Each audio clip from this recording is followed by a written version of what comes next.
बातमी कोल्हापुरातून। कोल्हापुरामध्ये बनावट नोटा प्रकरणी पोलिसांनी कारवाई केलेली आहे। कोल्हापुरातील बनावट नोटा प्रकरणात पोलीस कर्मचारीच मास्टरमाइंड असल्याचे सुद्धा समोर आले। पोलिसांच्या कारवाईमध्ये ही माहिती समोर आली आहे।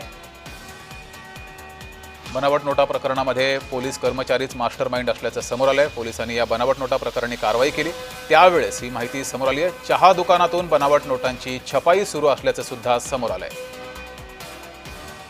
इथला आढावा घेतला आमचे प्रतिनिधी अमरसिंह पाटील यांनी। पाहूयात।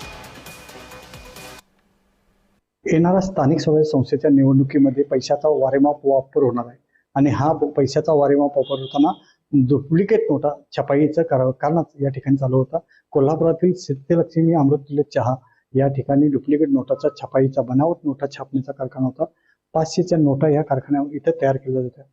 सिद्धलक्ष्मी अमृततुल्य चहा या नावाने इथं हे ऑफिस होतं, परंतु या ठिकाणी असणारा कोल्हापूर जिल्ह्यातील एक पोलीस अधिकारी हवालदार यामध्ये सामील होता आणि त्याला काल सांगली पोलिसांनी अटक केलेली आहे। आताच त्याचं निलंबनही पोलीस अधीक्षकांनी केलेलं आहे। परंतु ह्या ठिकाणी असणाऱ्या ह्या सिद्धलक्ष्मी अमृततुल्य चहाच्या छत्रछायाखालीच हे बनावट नोटा छपाईचं कृत्य चालू होतं। गेले कित्येक वर्ष झाले हे कृत्य चालू होतं। गडिंग्लज असेल, सांगली असेल, मिरज असेल, या ठिकाणी या नोटा खपवलेल्या आहेत। याचा शोध आता पोलीस घेत आहेत।